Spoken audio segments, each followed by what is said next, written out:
Boa tarde, pessoal. Me chamo Tássia. Nós somos o grupo G8 da turma B, de Medicina da FASB, e nós ficamos com o seminário que tem como título Megaesôfago Chagásico, tá? Os meus colegas estão descritos no slide e eu vou conduzir essa apresentação para vocês. Primeiro, vamos iniciar com a definição. A gente precisa saber que o megaesôfago é uma das formas de apresentação clínica, né, da doença de Chagas. Estima-se que ao menos 4% dos chagásicos brasileiros apresentem essa alteração, cerca de 300 mil doentes, porém a gente pode até fazer aqui uma abertura para que a gente venha salientar a importância da gente entender e compreender essa condição clínica, principalmente na região que nos encontramos, né? Onde a gente sabe que o índice da doença de Chagas é altíssimo, então por isso a grande importância da gente visualizar a clínica desse paciente e assim aprender um pouco mais para conseguir conduzir da melhor forma possível, já que epidemiologicamente a gente vai visualizar que a gente tem ainda um grande número de pacientes que podem estar acometidos com essa patologia, doença de Chagas, e tendo como uma mudança clínica, né, um cunho onde o paciente vem apresentar megaesôfago chagásico como condição clínica. Para a gente entender essa definição, a gente precisa saber que quando a gente tem um paciente que ele apresenta um quadro de megaesôfago chagásico, a gente vai ter diversas alterações. Quais são elas, Tássia? A gente vai iniciar uma destruição aí do plexo nervoso, né, dos plexos nervosos intramurais do esôfago. Isso vai levar a essa redução do peristaltismo a nível de corpo do órgão, então a gente visualiza muitas vezes aquela condição do paciente apresentar uma estase alimentar. Vai existir uma não abertura do esfíncter inferior, né, a acalásia, que é bastante conhecido, a deglutição, e a gente vai ter uma incoordenação motora, uma dilatação, uma redução de sua capacidade de contração.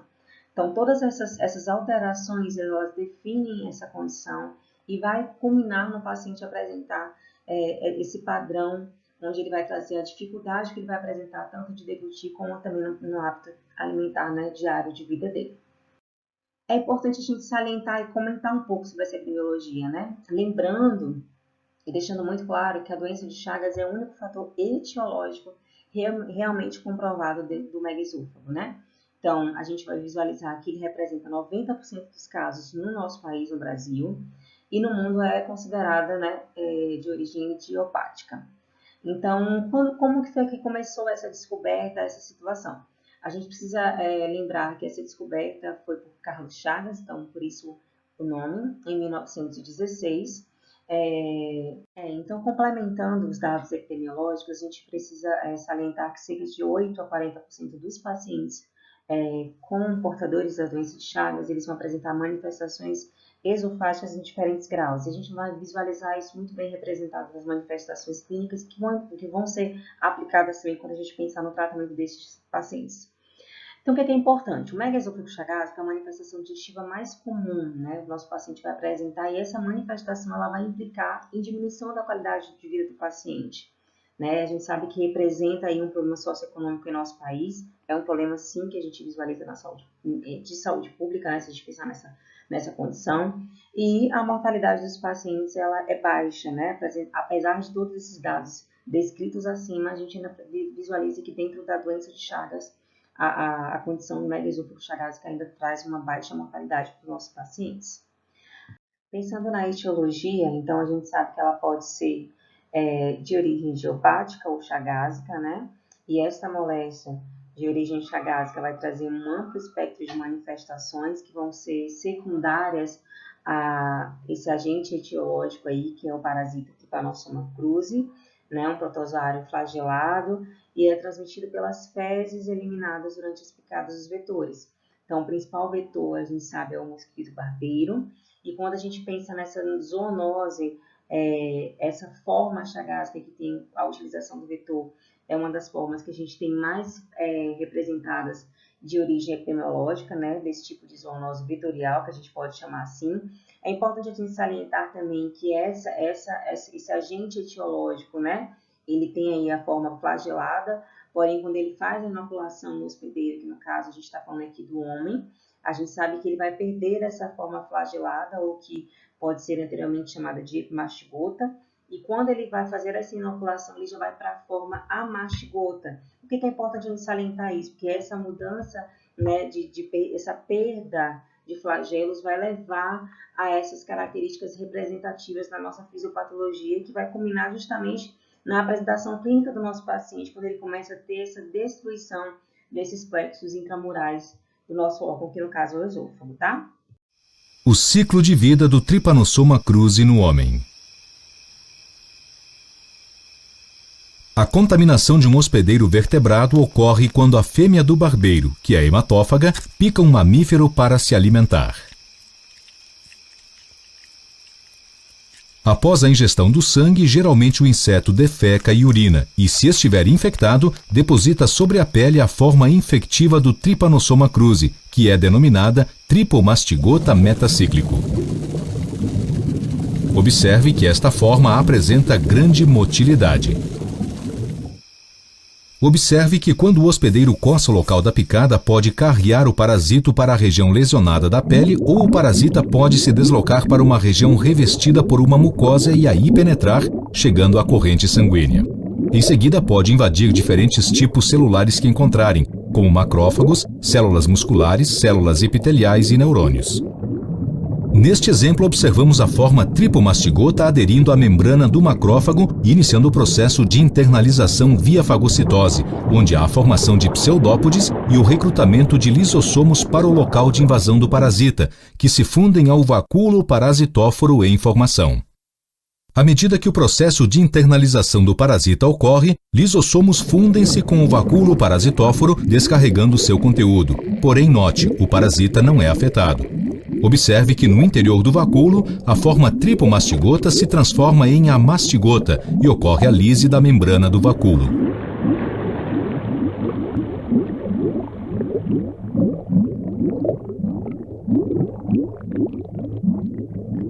Observe que no citoplasma, a forma amastigota se multiplica por fissões binárias sucessivas. Acompanhe como as células se multiplicam no interior do macrófago.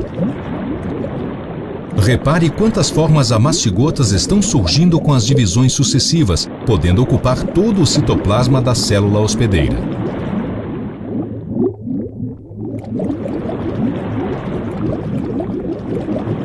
Posteriormente à divisão, veja que os amastigotas iniciam sua diferenciação passando por uma forma de transição e se diferenciando em tripomastigotas.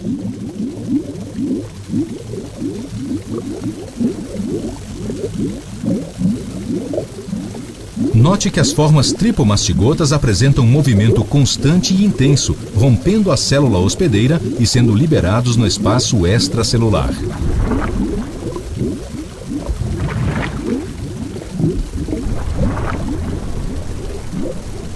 Esses parasitos irão infectar novas células.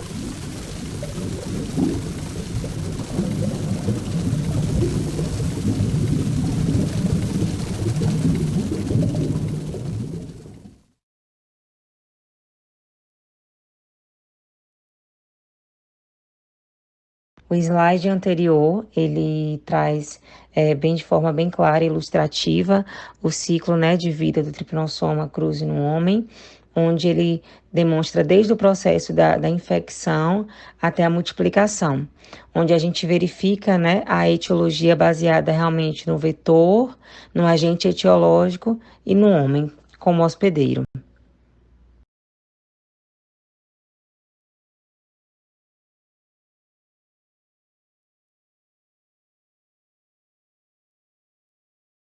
Vale ressaltar também que a doença de Chagas ela tem duas fases, né? Quais são elas? A gente tem a fase aguda, né, que tem uma duração aí de aproximadamente 60 dias. Essa fase ela manifesta-se comumente como um quadro inespecífico. Então, raramente há um diagnóstico preciso nessa fase. Né? Essa variabilidade, como eu falei no slide anterior, esse amplo espectro de manifestações clínicas secundárias ao agente etiológico Trypanosoma vai trazer essa inespecificidade quando se trata do diagnóstico nessa fase aguda. Já a fase crônica, a gente vai ter justamente essa duração indefinida, né? A gente tem inclui órgãos também que vão estar afetados, além do trato digestivo, o coração. Ela pode ter uma durabilidade aí de anos ou décadas após a infecção. E o que a gente sabe que afeta principalmente, mais comumente, o esôfago, cólon e coração. Vale ressaltar, como a gente falou do parasita, né, do agente etiológico, o Trypanosoma cruzi, a gente sabe que muitas das vezes essa inoculação ela ocorre quando o paciente está na infância. E essa inoculação apresentando-se, ocorrendo na infância, ela vai fazer com que haja um arrastar, né, uma progressão de forma bastante lenta para que o nosso paciente venha apresentar essa clínica muito clara e muito específica. Então, por isso, muitas das vezes, nosso paciente, a gente vai comumente tê-los, né, conosco, justamente nessa fase crônica, onde a gente já tem aí já a durabilidade de anos, que o paciente vai estar já com essa condição que é o megaesôfago chagásico, tá? Então, como nós estávamos falando, né, durante a etiologia, a gente sabe que esse agente etiológico, né, o Trypanosoma cruzi, ele vai levar a essa destruição desses plexos, né, da parede esofágica, e a gente vai ter uma consequência aí de diversas situações dentro da fisiopatologia. Então, essa destruição desses plexos vai trazer essa redução desse peristaltismo e uma hipertonia do esfíncter esofágico inferior, que vai culminar nessa acalásia e megaesôfago. O que acontece posteriormente também? Existe um mecanismo da destruição neural no chagásico. Então, a gente vai ter o quê? A gente vai ter esse parasitismo direto da célula nervosa, a gente vai ter a presença aí de neurotoxinas que vão levar a essa ação inflamatória específica, que vão destruir o neurônio, e esse mecanismo aí a gente tem como um mecanismo autoimune. Juntamente com esse mecanismo da destruição neural no chagásico, a gente vai ter uma perda da intensidade do peristaltismo, a gente vai ter uma destruição das fibras da camada muscular por tecido conjuntivo denso, porque a gente precisa saber que há presença aí dessa musculatura que vai trazer essa contratilidade, né, no esôfago, que está sendo perdida justamente por essas destruições dos plexos, mais um mecanismo neurológico aí presente, como a gente visualizou aí, dessa questão da destruição neuronal, com a perda da intensidade do peristaltismo, que vai trazer justamente como consequência essa estase desse alimento ingerido.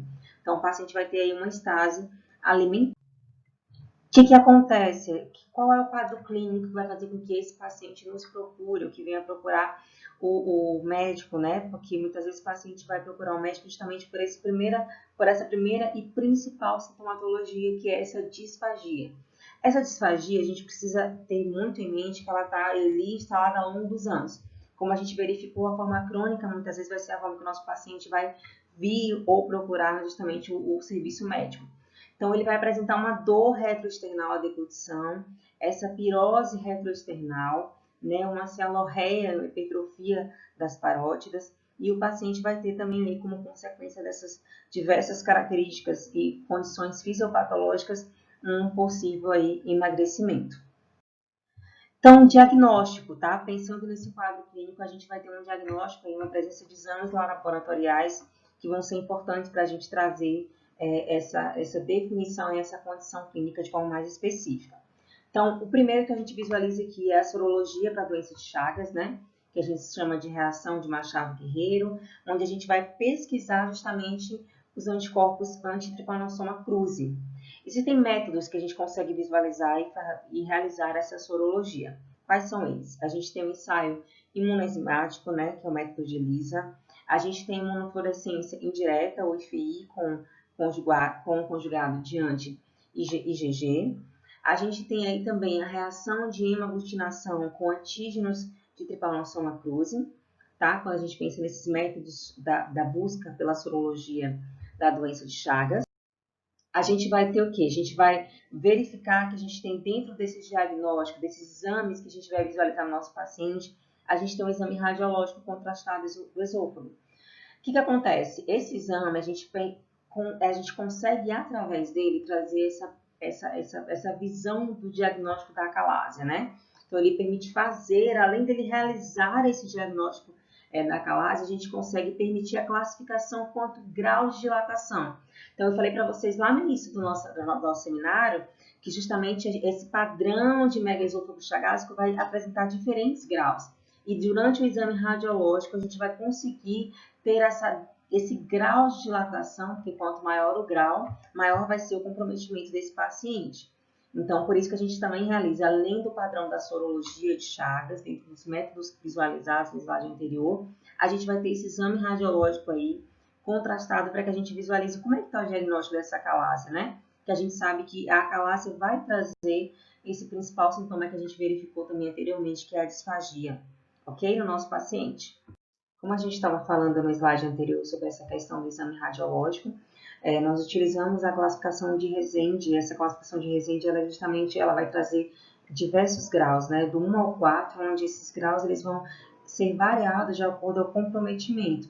Então, o que acontece? A gente visualiza aí da esquerda para a direita, né, onde a gente tem o grau 1, o calibre é mantido, a gente tem uma discreta retenção de contraste, onde a gente, a partir do grau 2, a gente já tem um aumento aí moderado, né, desse calibre. E a partir do grau 3, vale salientar que a gente já vai ter a presença de ondas terciárias e a gente já vai ter aí um padrão de hipotonia, uma maior retenção de contraste. Como a gente consegue visualizar, quanto maior o grau, maior vai ser o comprometimento, né? Então, o grau 4, a gente já sabe que já vai estar ainda maior esse calibre, a gente já sabe que essas ondas terciárias vão estar presentes, a hipotonia ela também já vai estar presente, e a gente vai verificar esse esôfago aí bastante alongado. Então, esse slide é mesmo só para a gente entender a importância desse exame radiológico, lembrando que o contraste que a gente utiliza nesse exame é o sulfato de bário, tá? E por isso a representação aí em graus para visualizar o tamanho e o comprometimento desse megaesôfago, ok? Ainda dentro do diagnóstico, a manometria do esôfago é tido como um exame de padrão ouro, né? Por que ele é um padrão ouro, Tássia? Porque ele é um procedimento que ele consegue mensurar tanto a força quanto a função da musculatura desse esôfago. E por isso ele vai trazer e fornecer dados quantitativos que vão permitir essa classificação da doença de forma avançada ou não. É importante a gente salientar também que por essa mensuração, a gente vai ter aí o que esse exame vai contribuir e trazer como dados, né? Ele vai conseguir trazer a questão do comprimento. Como a gente está falando de força, a gente vai ter uma medida aí, né? Uma mensuração pressórica, tanto da questão da pressão basal, quanto a pressão da contratilidade e quanto a pressão também da dilatação. Então, esse exame, muitas vezes o paciente que realiza esse tipo de exame vai ser um exame realizado dentro de 20 minutos. É importante a gente salientar que o paciente ele precisa na noite anterior, né, não feito nenhum tipo de alimentação, né? Então, o paciente ele tem que estar em jejum dentro de 6, algumas literaturas falam 6 a 8 horas. É importante a gente visualizar, como está bem na foto aí demonstrada para vocês, que a gente vai fazer uma anestesia de uma narina desse paciente, vai fazer uma introdução da sonda chegando até o esôfago. O paciente vai ficar em decúbito, né, dorsal aí deitado. A partir do momento que a gente tem aí uma estabilização pressórica, a gente coloca o paciente aí sim em posição vertical e começa a trazer uma introdução, né, de água. O técnico, por vezes, faz essa introdução líquida para a gente conseguir fazer essa mensuração aí. Então, como está descrito aí embaixo também para vocês, a ausência de peristaltismo em resposta a essa deglutição é uma condição necessária e absoluta para que se estabeleça o diagnóstico manométrico de megaesôfago, tá? Outra coisa que é muito importante, né? Outro exame que é bastante acessível e utilizado, que a gente pode colocar ele dentro do padrão diagnóstico do megaesôfago chagásico, é a endoscopia digestiva alta. Então, pela sua fácil acessível, né, muito acessível, um exame de fácil acesso, é um primeiro exame solicitado, principalmente quando o paciente apresenta aquela sintomatologia mais comum, que é a disfagia. Então, por que a gente utiliza esses exames? Porque além dele fazer a exclusão, né, a gente consegue excluir obstruções mecânicas, exemplo de estenoses, a gente consegue detectar também lesões da mucosa, então esofagite, presenças, né, de neoplasia, mudanças aí na questão da qualidade e da caracterização dessas células, que a gente sabe que elas se modificam quando a gente tem um padrão neoplásico. O diagnóstico também ele pode ser usado no exame de fácil acesso, é importante para um diagnóstico diferencial com outras causas de disfagia, né?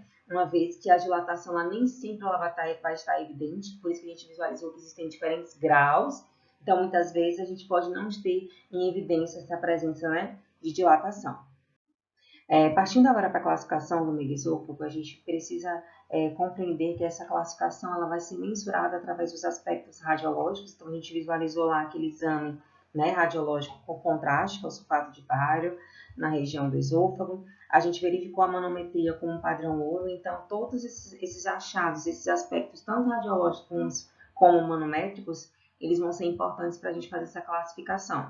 E essa classificação ela vai ser verificada através das tabelas, que a gente vai começar a falar sobre elas agora a partir dos slides. Certo? Lembrando que essas tabelas elas vão ser de suma importância porque elas vão trazer diferentes aspectos que a gente pode verificar e analisar no padrão do megaesôfago, variando assim tanto do padrão de dilatação, a questão do aumento ou não existência de um calibre.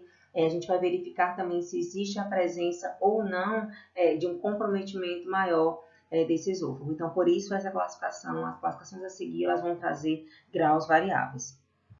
Então, a primeira tabela aqui, essa tabela é uma tabela que a gente verifica que tem como caracterização a necessidade da gente visualizar essas alterações quando se trata de diâmetro e de estase na região esofágica. Então, o que acontece? A gente tem aí um grau que vai variar de 1 a 4, onde a gente tem um grau 1, diâmetro até 4, e grau 4 é maior que 10. Além da verificação do diâmetro dessa região do esôfago, da região esofágica, a gente também vai ter a visualização desse padrão de estase, né? Quanto maior o grau, maior vai ser o padrão. Bom, continuando a questão das tabelas, aquela tabela, a primeira tabela que no slide anterior a gente pode ser chamada de classificação de Mascarenhas. Essa tabela de Rezende, né, é uma tabela que eu até mencionei ela para vocês no slide quando a gente foi falar do exame, né, radiológico com contraste sulfato de bário. Por quê? Porque essa tabela de Rezende ela vai trazer justamente essa classificação dos graus, e esses graus eles têm uma correlação com a utilização do contraste, né, além da gente visualizar a questão do calibre na região, né, do esôfago. Então, o grau 1 vai ser um esôfago que tem um calibre aparentemente normal, onde a gente vai ter um trânsito lento, com uma retenção muito pequena de contraste. Então, por isso que a gente faz essa correlação com a tabela de Rezende e o exame radiológico, onde a gente vai ter aí essa variação aumentando, esse calibre aumentando de forma moderada no grau 2. Como eu falei para vocês, no grau 3 a gente já tem uma presença de hipotonia, né? A gente já tem um grande aumento desse calibre aí, a gente já tem uma grande retenção do meio de contraste, e o grau 4 a gente já tem uma grande retenção, a gente já tem um padrão aí de uma atonia, a gente já tem uma região esofágica bastante alongada e dobrando-se sobre a cúpula, né, diafragmática. Então, quanto maior o grau, mais uma vez, maior é o comprometimento. Essa próxima imagem aqui só demonstra mais uma vez a classificação de Rezende. Como no slide que a gente tinha visto anteriormente, não tinha a classificação do grau 4, então ela vai variar sempre do 1 ao grau 4. Quando a gente chegar no grau 4, a gente vai verificar o maior comprometimento desse paciente. A gente vai ter uma grande retenção aí de contraste, que a gente sabe que, como eu já mencionei anteriormente, é o sulfato de bário que a gente utiliza. O paciente vai ter uma grande retenção, vai ter já uma atonia aí presente. A gente vai verificar também esse alongamento, né, de forma bem incisiva. E a gente vai ter aí também a questão desse dobramento aí sobre a cúpula diafragmática. Para finalizar a questão das tabelas, nós temos agora a tabela de Pinotti, né? Essa tabela ela é importante a gente visualizar que a mensuração dela vai se tratar da presença de dilatação e de ondas. Então, a gente tem aí 3 nomes que vão caracterizar cada um dessas fases, desses estágios que o nosso paciente pode apresentar. Quando o paciente se apresenta, né, em grau de classificação que a gente pode chamar de incipiente, é quando a gente tem esse esôfago sem dilatação. Então, a gente tem uma ligeira estase aí de contraste, a gente vai ter uma alteração, onde a gente vai apresentar uma onda de deglutição de boa amplitude. Tá? Quando a gente chega na região, ou na caracterização não avançada, falando de uma forma mais eficiente, a gente já tem um esôfago aí com a dilatação até 7 centímetros. Então, a gente já tem uma presença de baixa onda, aí, são ondas de baixa amplitude, uma longa duração após a deglutição. E quando a gente chega no estágio avançado, que a gente pode pensar até num estágio de maior gravidade, maior comprometimento, a gente já vai ter uma dilatação acima de 7 centímetros. Né? Então, a gente vai visualizar justamente esse estudo manométrico, onde tem um esôfago altamente atônico, ou ondas de contração muito, muito fracas. Através dessas classificações, a gente vai entrar em complicações da doença, porque se a gente aprendeu que quanto maior o grau, maior o comprometimento, Algumas complicações elas podem estar associadas a esse aumento de graus de comprometimento do esôfago do nosso paciente. Quais são essas complicações? Nós vamos ter a desnutrição, nós vamos ter o retardo de crescimento e desidratação, a esofagite intensa, né? O câncer de esôfago também está aí representado, carcinoma espinocelular, né? A prevalência dele vai acontecer de 2,8% dos casos. Lembrar também que as afecções associadas ao megaesôfago chagásico vão incluir, né, a cardiopatia, a acalásia do pyloro, o megaduodeno, a litíase biliar e o megacolon. Chegamos no tratamento. Então, o tratamento ele pode ser medicamentoso, a gente tem a presença de toxina botulínica, a dilatação endoscópica e o padrão pode ser cirúrgico, né, dentro do não avançado e no avançado. Partindo do primeiro tratamento medicamentoso, a gente sabe que é insatisfatório, né, pela questão da ação na musculatura lisa e esficteriana. A gente vai ter uma diminuição da pressão do esfíncter inferior esofágico, porém a gente não vai ter o relaxamento, por isso é insatisfatório, né? Então, os resultados são desapontadores em tratamento crônico, que a gente acaba tendo uso restrito para a forma adjuvante ou em inoperabilidade mesmo por doenças concomitantes que vão estar relacionadas aí. Então, por isso, esse padrão, essa utilização medicamentosa, ela torna-se satisfatória. A classes farmacológicas que a gente pensa no tratamento medicamentoso, né? A gente pode fazer a utilização dos anticolinérgicos, dos nitratos, dos bloqueadores de canal de cálcio, os agonistas beta-adrenérgicos e a teofilina. Bom, das classes farmacológicas apresentadas no slide anterior como tratamento medicamentoso, nós temos dois medicamentos aí que são mais utilizados, né? Um bloqueador do canal de cálcio, que a gente tem a nifedipina, e a gente tem aí um nitrato, que é o dinitrato de isosorbida, tá? Lembrando que os dois eles vão ter ação vasodilatadora, então por isso vai trazer ao paciente esse alívio sintomático, né? De 50% a 80%, e vai também culminar e contribuir para a diminuição da pressão do repouso do esfíncter esofágico inferior, tá? Quais são os efeitos adversos? A gente tem a hipotensão e a cefaleia como os principais mais descritos na literatura. Tá, nós temos aí também como opções, né, de tratamento a toxina botulínica, que é um peptídeo produzido pelo Clostridium botulinum, né, que bloqueia essa liberação da acetilcolina na fibra pré-sináptica, né, levando essa paralisia reversível do músculo. Vale ressaltar que é um uso recente, então é muito pouco ainda a utilização dessa toxina botulínica, e os resultados do alívio para a disfagia eles são variáveis, então a curto prazo aí 65% a 90% dos pacientes vão apresentar. Por ser um resultado de alívio de a curto prazo, ainda se estuda se é favorável ou não a utilização do mesmo pelo custo-benefício que a gente sabe, né, pela questão da utilização da toxina. Outra coisa importante também quando trata da toxina botulínica é que ainda estudos descrevem uma recidiva frequente de sintomas. Então, após 6 meses de aplicação, 60% dos pacientes continuam a apresentar esse alívio sintomático. Então, vai existir aí um intervalo de duração de resposta após a aplicação.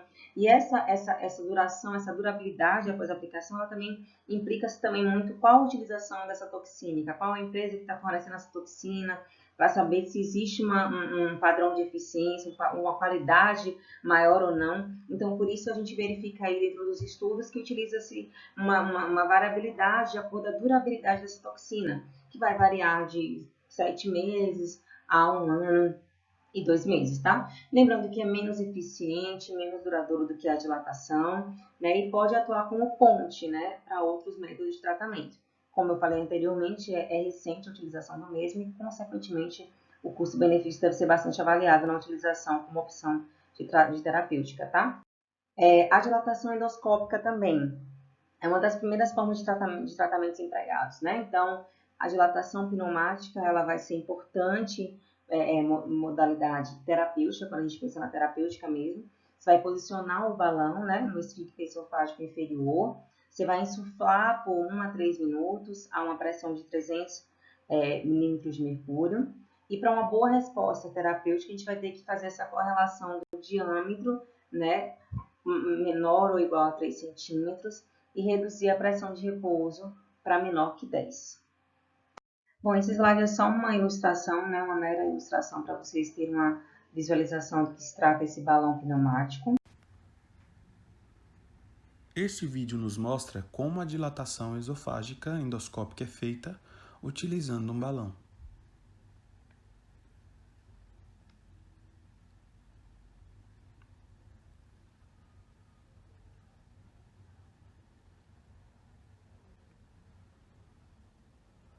Inicialmente, deve ser feita endoscopia digestiva alta para visualizar e localizar a estenose. Em seguida, faremos a seleção do balão. O balão deve ser introduzido desinflado até que ultrapasse completamente a zona da estenose.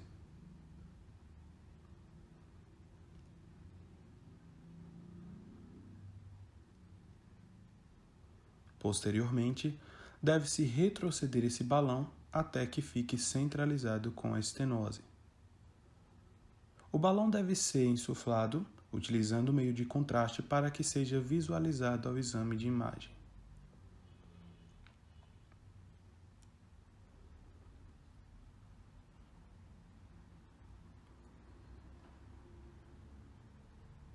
O balão deve ser insuflado por 1 a 3 minutos com uma pressão de aproximadamente 300 mg de mercúrio. Assim, comprovaremos radiologicamente a dilatação. Se retira o balão e comprovamos a dilatação.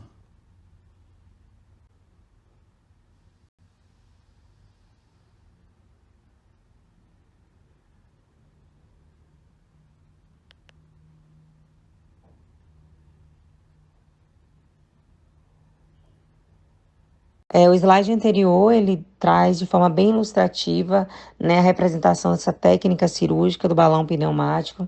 Lembrando que, como já foi dito anteriormente, por ser uma das formas mais empregadas, a gente traz uma boa resolutibilidade, né, para esses pacientes. É uma técnica bem empregada, onde ela consegue posicionar o balão no esfíncter esofágico inferior, trazendo, né, querendo ou não, essa dilatação pneumática, onde vai contribuir e cooperar para uma utilidade terapêutica. Então, só para vocês terem mesmo uma noção, de forma bem precisa e ilustrativa, de como seria e como é empregado essa técnica diante dos pacientes que utilizam dessa forma de tratamento, dessa terapêutica. Tratando-se do índice de sucesso da dilatação endoscópica, esse índice de sucesso ele tem uma variabilidade aí de 55% a 70% ou até 90% com dilatações múltiplas.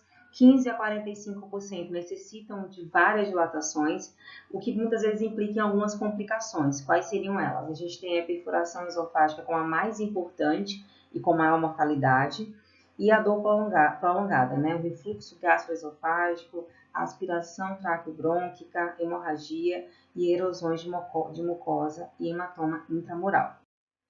Tratamento cirúrgico é o tratamento de escolha, né? O tratamento não cirúrgico para pacientes sem condições de serem operados. Então, a gente sabe que a avaliação desse padrão de estabilidade hemodinâmica do paciente tem que ser avaliado quando a gente pensa em utilização de tratamento cirúrgico, né? O índice de recidiva sintomatológica ela vai ter uma variabilidade de 8% a 25%. E quais são as causas, né? A gente tem a miotomia incompleta, cicatrização na área da miotomia, refluxo gastroesofágico com esofagite e megaesôfago do grupo 4, né? No qual a miotomia, essa dilatação e alongamento do esôfago não proporciona melhora da disfagia. Então, mais uma vez, a gente está visualizando aí que quanto maior o grau, maior o comprometimento, e isso também implica no sucesso do tratamento cirúrgico. Quais são os casos não avançados, né? Que a gente agora vai trazer esses casos de acordo à relação dos graus, grau 1 e grau 2. A gente tem como utilização a cardiomiotomia de Ehler, né? Mais a funda aplicatura anterolateral, né? Os resultados são bons ou ótimos, né? Então, assim, maior porcentagem, mais de 90% dos casos representam bons resultados. É amplamente utilizado no Brasil, então a gente consegue várias descrições e referências bibliográficas da utilização desse tipo, né, de tratamento cirúrgico, e é também usado em tratamento inicial em pacientes com grau 3. Né? Pacientes com grau 3, a gente já sabe que a gente já tem aí uma onda presente, a gente já sabe também que esse paciente já vai ter uma presença de hipotonia, então pode ser uma forma de resolutividade nesse paciente que já se inicia no grau 3. Aqui também só uma foto meramente ilustrativa dessa cardiomiotomia de Ehler, tá? O slide anterior, ele traz mais uma forma ilustrativa para vocês. Como a gente sabe que o megaesôfago chagásico ele utiliza de diversas técnicas, e essas técnicas elas vão ter uma relação muito direta com os graus que vão ser apresentados pelo paciente, e é a cardiomiotomia de Heller, mas a fundoaplicatura anterolateral ela traz bons resultados na maioria dos casos. A gente pode trazer essa porcentagem, como já foi dita, acima de 90%, né, dos casos. Lembrar que é uma técnica muito utilizada no Brasil, então por isso eu trouxe para vocês também nosso grupo como forma ilustrativa para vocês entenderem como é que é realizada essa técnica. Por isso esse vídeo aí ilustrativo a seguir. O vídeo a seguir mostra a miotomia de Heller, mais a fundoaplicadura, que é feita em sentido anterolateral.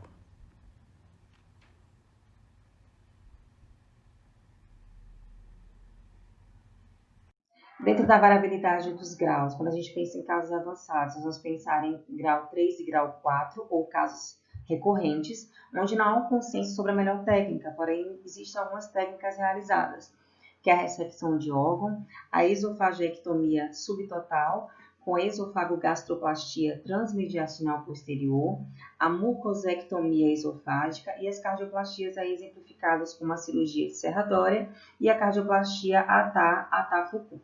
Tá? Então, após a mensuração, né, das técnicas realizadas, a gente tem a avaliação de sucesso pós-operatório. E para que seja realizada essa avaliação, a gente faz a utilização de diferentes recursos, né, disponíveis. É uma avaliação clínica e nutricional, então a gente tem aí a endoscopia digestiva alta para detecção de esofagite ou algum tipo de carcinoma, a pH-metria esofágica para avaliar se o paciente apresenta algum refluxo gastroesofágico, e a manometria, como a gente já visualizou, por ser um exame de padrão ouro, quando a gente pensa em avaliação esofágica, né? Para avaliar tanto a abertura desse esfíncter esofágico inferior, como o funcionamento da válvula de antifluxo e a pressão de contração desse esfíncter esofágico superior, tá?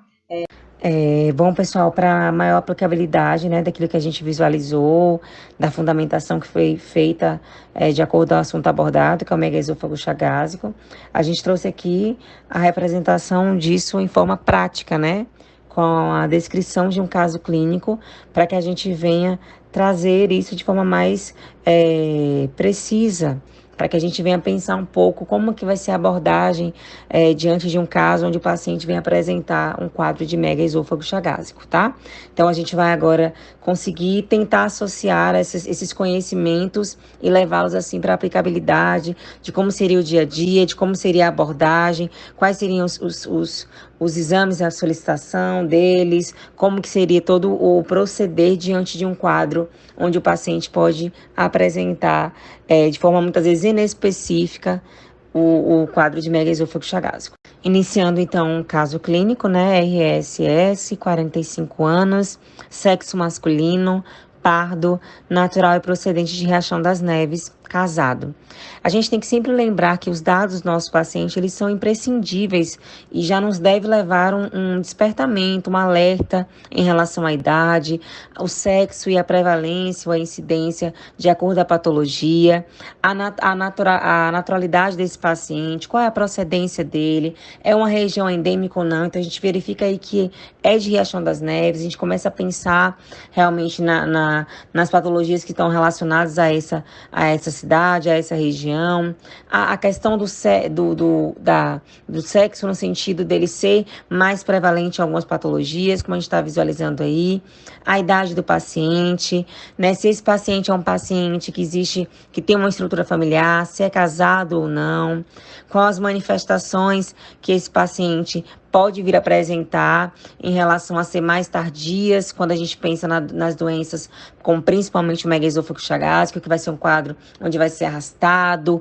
onde esse paciente ele pode vir a apresentar a sintomatologia clássica depois de muito tempo de instalação aí, né, desse agente etiológico. Então, a gente começa a pensar já dessa forma. É importante a gente já, mesmo no momento que a gente está só buscando os dados do paciente, a gente já ligar a nossa anteninha para todas essas coisas que já foram ditas e mencionadas até agora. queixa principal do paciente, né, é dificuldade para comer há 10 anos. Opa, mais um ponto aí para a gente pensar na questão da associação com a patologia que a gente está estudando. A gente sabe que a disfagia é uma sintomatologia, né, um sintoma clássico e mais comum quando a gente pensa em paciente com megaesôfago chagásico. Então, a gente vai começar a correlacionar e unir essas informações para a gente chegar no quadro e, assim, trazer uma maior precisão em relação ao que o paciente apresenta. Mas tudo isso tem que ser coisas que vão nos contribuir para que a gente consiga chegar ao denominador comum, que é, no caso, a patologia que eu já falei para vocês, já trouxe como forma de apresentação de um seminário, que é o megaesôfago chagásico. A história pessoal e familiar também é de suma importância, né? Vamos visualizar aí que ele possui esposa, 3 filhos, refere morar em casa de taipa, com a família, não possui saneamento básico em sua região. Essas questões todas aí mencionadas já traz um alerta, a gente já liga um alerta porque a gente sabe que existe uma associação entre as condições de moradia, de saneamento, né, com relação ao surgimento da patologia. Como a gente já demonstrou para vocês, um vídeo trazido também dentro do seminário pelo grupo, que é toda a questão do ciclo, né, de vida do Trypanosoma cruzi e como é que esse processo ele vai se instalar no hospedeiro. Então, essas condições também elas favorecem ao surgimento do megaesôfago chagásico. Tratando-se da história da doença atual ou da moléstia atual, a gente verifica aí, né, que o paciente ele refere disfagia com início há 10 anos, sendo de caráter progressivo. A princípio sentia dificuldade somente para alimentos sólidos e nos últimos meses refere sentir dificuldade também para ingestão de líquidos. Isso demonstra a questão da progressividade, né, do arrastar da doença, né? O paciente também ele refere perda de peso devido à dificuldade em se alimentar. Então, são quadros que já são demonstrados de acordo com a fala do paciente, aquilo que a gente busca como referência do que tem levado o paciente, queixas, elas nos trazem a realidade do que o paciente está apresentando como questões da patologia estudada. Então, é um paciente que está tendo perda ponderal, é um paciente que está tendo uma progressividade dessa doença, dessa sintomatologia que é a disfagia, onde a mesma vai culminar em todo aquele processo que a gente já descreveu na fisiopatologia, né? A destruição dos plexos, né, intramorais, que vão fazer com que não haja essa motilidade e que vai contribuir ainda mais para esse quadro bem específico e característico que está descrito nesse slide para vocês. Nesse slide a gente tem a descrição do exame físico do paciente, né? Lúcido orientado em tempo e espaço, bom estado geral, acianótico, nictérico, hipocorado, uma cruz para 4 cruzes, afebril, hidratado. Quando a gente pensa na ausculta cardiovascular, no aparelho cardiovascular, a gente não vê alterações. No aparelho respiratório também a gente não vê alterações. E no aparelho abdominal a gente vê ruídos hidroaéreos normoativos. Então, a gente só visualiza a inespecificidade, muitas vezes, que esse paciente apresenta quando ele chega com um quadro de megaesôfago chagásico. A gente vê que é um exame físico onde não demonstra e não traz a denotação de diversas variações ou comprometimentos do estado geral do paciente, o que muitas vezes nos dificulta na busca de um prognóstico ou de realmente um diagnóstico preciso para esse paciente. Bom, então quais seriam as hipóteses diagnósticas, né? A gente pensaria o que? Acalásia, um defeito congênito na faringe, laringe, o próprio megaesôfago. E quais exames a gente pediria, né? O exame sorológico para Chagas, pensando na localidade que o paciente reside, um raio-x de tórax, né? Uma endoscopia digestiva alta, um esofagograma, uma manometria do esôfago, que a gente sabe que é o padrão ouro, né? Quais são a questão dos métodos utilizados para sorologia? Que a gente tem o ELISA, né? A imunofluorescência indireta, a reação por aglutinação. Então, a gente vai levantar aqueles exames todos que eu trouxe para vocês anteriormente, que são exames importantes para a gente verificar se existe a possibilidade desse paciente apresentar um diagnóstico positivo para um megaesôfago chagásico. Esse exame aí, né, imunofluorescência indireta, a gente tem aí como resultado reagente, então só para a gente verificar ali a presença realmente, né, do triponossoma, ali na figura ao lado. Acho que esse exame ele também já nos traz a possibilidade, né? Já aumenta a probabilidade do nosso paciente ele estar aí com a presença da doença chagásica, né? O megaesôfago chagásico. A gente tem a verificação aí da radiografia do tórax, né? A gente pode realizar o exame tanto em PA como em perfil, né? A gente verifica na imagem uma radiografia pós-fero anterior, onde a gente já verifica aí com as setas demonstradas o alargamento do mediastino, né? Onde a gente tem inferior da seta preta demonstrada. E superior direito, neste caso, a gente tem a simulação aí do pneumomediastino, né? Onde a gente tem o conteúdo de gás aí dentro, né, do esôfago que está realizado aí, demonstrado com a seta branca, tá? A ausência da bolha gástrica também, com a setazinha demonstrando para vocês aí. E já na figura lá do B, a gente tem uma radiografia em perfil, que demonstra aí a presença, né, do nível líquido e a massa retrocardíaca também. Nesse slide aí a gente tem o esofagograma, né? Onde ele está mostrando justamente a dilatação esofágica, onde a gente tem a apresentação aí por setinhas, né? A cabeça da seta demonstrando isso. A típica imagem de rabo de rato na porção distal do esôfago, então a gente tem as setas aí demonstrando também. Lembrar que durante o exame o ar passa para o estômago e a bolha gástrica fica presente. E o estômago ele vai ter o quê? Tem esse aspecto normal. A gente tem discretas ondas terciárias que podem ser observadas durante a realização desse exame. Como é que a gente avalia esse esofagograma, né? A gente sabe que a classificação de Rezende ela é de suma importância para a gente fazer essa avaliação. E como eu li para vocês quais eram as características que a gente verificava na imagem que estava no slide anterior, a gente vai colocar essa imagem, ela traz como a definição desse paciente está na classificação grau 3. Então, a gente verifica essa questão do aumento do calibre, né, na região esofágica, a presença da hipotonia do esôfago inferior. A gente já sabe que isso vai trazer uma atividade motora reduzida, né, ou inaparente. E isso muitas vezes faz com que o paciente, ele muitas vezes traga um grau de sintomatologia já maior, tá? A gente já vai ter uma grande retenção de contraste. Então, essa grande retenção de contraste também contribui para a gente trazer essa caracterização para o paciente em grau 3. Lembrando que quanto maior o grau, maior o comprometimento, isso também traz uma maior gravidade, no sentido de piora, né, desse paciente e da sua sintomatologia apresentada. Então, como diagnóstico primário e secundário, a gente tem a doença de Chagas, o megaesôfago chagásico grau 3. Lembrando que eu trouxe para vocês também a importância da correlação desses graus com a classificação de Rezende e muitas das vezes com o tratamento que vai ser aplicado a esse paciente, desde a utilização de técnicas cirúrgicas ou não cirúrgicas e até mesmo do tratamento realizado de forma global nesse paciente. Vale salientar também a importância e a relevância desse estudo, principalmente desse assunto, né, o megaesôfago chagásico, que é a doença de Chagas, pela região que estamos instalados e também pela grande probabilidade e porcentagem de pacientes apresentarem quadros como esse diante a rotina de um clínico geral. Tá? O próximo slide ele vai trazer mais um vídeo ilustrativo da importância da compreensão da doença de Chagas e assim também como aplicá-la e como saber lidar com o paciente que chega com o quadro, né, com a sorologia positiva para a doença de Chagas ou já chega em graus mais avançados do megaesôfago chagásico.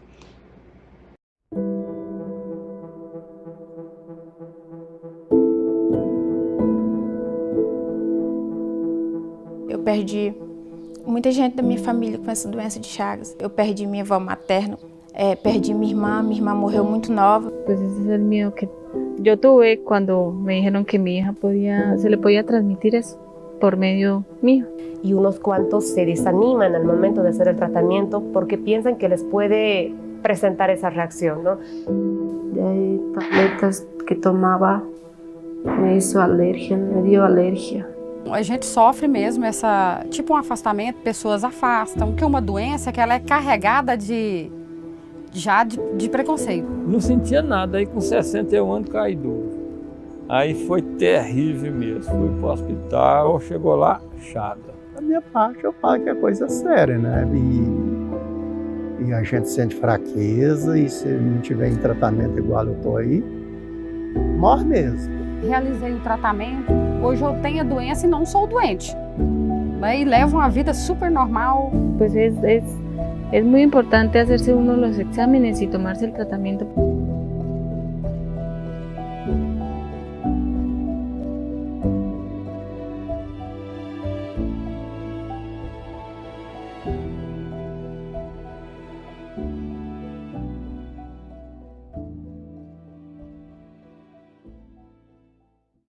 Aqui no próximo slide nós temos as nossas referências bibliográficas e desde já eu deixo um muito obrigado em nome do grupo G8 da turma B.